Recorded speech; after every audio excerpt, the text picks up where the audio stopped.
Shalom, meus amigos, um bom dia a todos vocês nessa linda manhã na cidade santa de Jerusalém.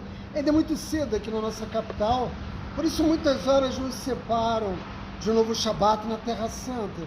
E eu quero ter oportunidade de compartilhar, como sempre faço, um pouco mais da sabedoria judaica contida na porção semanal da Torá que será lida pelo povo judeu em toda a diáspora, que é a Parashá Pinhas. Aqui em Israel nós vamos fazer a leitura da Parashá Matot. A Parashá Pinhas nos ensina sobretudo acerca da grandeza de Moshe Rabbeinu, o que deve ser o líder de Am Israel. A Torá narra que resta muito pouco tempo de vida a Moshe, e a Kadosh Baruch Hu ordena a Moshe que lidere o nosso povo numa guerra para destruir os midianitas. Mas Hashem avisa a Moshe que depois de nós cumprirmos essa missão, Moshe terá que devolver a sua alma ao Criador. Portanto, ele está nos seus últimos dias de vida e se aproxima de Hashem para falar sobre o futuro do nosso novo líder. Moshe queria ser substituído pelo seu filho primogênito, mas Hashem tinha outros planos. E foi escolhido o mais importante discípulo de Moshe Rabbeinu, Yoshua ben Nun, para liderar o nosso povo. A Torá narra que Hashem pede a Moshe que coloque a mão sobre a cabeça de Yoshua, abençoando ele. Mas Moshe faz muito mais do que isso. Ele coloca as duas mãos e confere uma imensa, incrível bênção a Yoshua ben Nun. Mas Moshe faz muito mais do que isso. Ele pede a Hashem para Yoshua. Ele peticiona em favor do seu mais importante discípulo. O que Moshe pede? A Hashem para Yoshua, que ele receba tudo aquilo que ele vai necessitar para liderar o nosso povo na guerra de conquista da terra de Israel. E dentre os muitos pedidos que Moshe faz a Kadosh Baruch Hu por Yoshua, ele pede sobretudo que Yoshua não passe pelos mesmos dissabores que ele mesmo, Moshe Rabbeinu, viveu nos últimos 40 anos liderando o nosso povo. Moshe teve que lidar com o nosso povo indolente, que não queria sair do Egito. Moshe teve que lidar com um povo que no deserto queria carne, queria água. Ao menor sinal de contrariedade, queria voltar ao Egito. Moshe teve que lidar com o bezerro de ouro. Moshe teve que lidar com o relatório dos espiões. Moshe teve que lidar com a revolta de Core, 250 líderes do nosso povo. De fato, Moshe Rabbeinu teve que lidar com muitos dissabores no exercício da sua liderança. Mas, sobretudo, Moshe pedia a seu discípulo Yoshua que ele tivesse o mérito de entrar na terra de Israel, não só de levar o nosso povo até a porta de Eretz Israel, mas que ele pudesse entrar. E Moshe faz uma tefilá, uma oração muito especial, para que o novo líder de Am Israel possa entrar em Eretz Israel. Moshe queria tanto entrar em Israel, não para poder estender o tempo de sua liderança aqui no mundo físico. Ele queria Leshem Shamayim. Ele queria cumprir todas as mitzvot da Torá. Ele queria viver na terra de Israel. Ele queria construir o Beit HaMikdash. Ele queria fazer korbanot, os sacrifícios no Beit HaMikdash.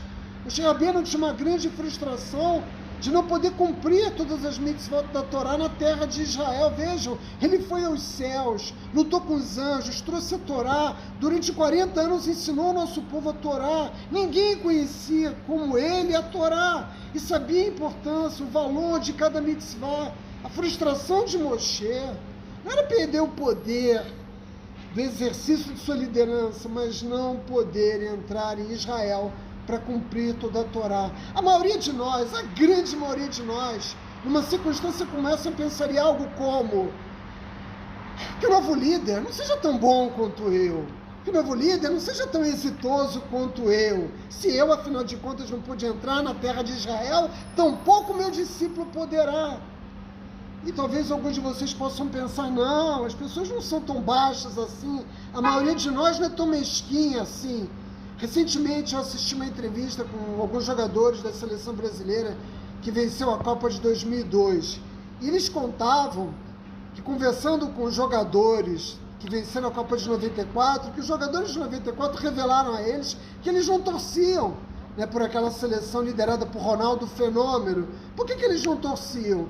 Porque se o Brasil fosse pentacampeão, como foi de fato em 2002, que as pessoas se esqueceriam dos principais jogadores que venceram a Copa de 94. E a verdade é que quando nós pensamos na longa trajetória do futebol brasileiro, nós lembramos de Pelé, de Garrincha, de Rivelino, Tostão, talvez Carlos Alberto, mas não passa disso. De fato, a memória dos jogadores que venceram a Copa de 94 ficaram no passado, e nós lembramos apenas dos jogadores, ou quase que só lembramos dos jogadores que venceram a última Copa que o Brasil teve êxito. É assim que funciona a mente humana. Mas esse não é Moshe Rabbeinu, essa não era a sua mentalidade. Moshe não estava em nosso mundo físico por ele mesmo. Moshe não buscava honrarias, ele estava aqui pelo povo judeu. A Torá nos conta que quando Moshe nasceu, uma grande claridade, enorme claridade, se abriu na casa em que vivia Moshe. Moshe nasceu circuncidado, Moshe nasceu falando, e aos 3 meses de idade ele já caminhava. Nós estamos falando de uma alma muito elevada, mas apesar disso, ele era gago. E ele foi, ao longo de sua trajetória, burilando as suas midot, seus traços de personalidade. Ele saiu desse mundo muito melhor do que ele entrou. Ele desenvolveu suas qualidades morais e se tornou o maior profeta que já andou no mundo. E é por isso que a Torá diz que nunca houve ninguém como Moshe. Ele foi e continua sendo o mais importante modelo do povo judeu. Por isso, para o novo líder, Moshe Rabbeinu desejava, inclusive, aquilo que ele mesmo não foi capaz de conquistar, que foi entrar na terra de Israel. Isso é um verdadeiro líder de Am Israel. Alguém que não está pensando em si mesmo, alguém que está pensando no povo. Como é importante, como é atual, né? A história de Moshe Rabbeinu, as lições que ele nos deixou como legado para o nosso povo. E para todos aqueles que entendem o verdadeiro significado da sabedoria contida na Torá, me permitam contar uma breve história que vai elucidar de que maneira a influência de Moshe penetrou, né, no povo judeu. Certa ocasião, Walter de Kelme, um dos nossos maiores sábios, que viveu na Europa Oriental, que dirigiu uma grande yeshivá, teve que lidar com uma situação muito desagradável. Ele tinha um aluno que estava se comportando muito mal, estava completamente fora de controle. De fato, o aluno não respeitava os seus colegas, não respeitava a instituição, não se comportava da maneira que deve se comportar alguém num ambiente de estudo de Torá. E ele entendeu que talvez tivesse que tomar uma decisão muito difícil, a decisão de expulsar esse aluno da sua yeshivá. E ele chamou esse aluno até o seu gabinete para tentar, mais uma vez, conversar com ele, entender o que estava acontecendo, ver de que maneira ele podia ajudá-lo, e na pior das hipóteses, né, ser mais capaz de tomar uma decisão acerca se esse aluno deveria ficar ou não na yeshivá. E o rapaz, então, foi chamado e ele entrou no gabinete do Walter de Kelme.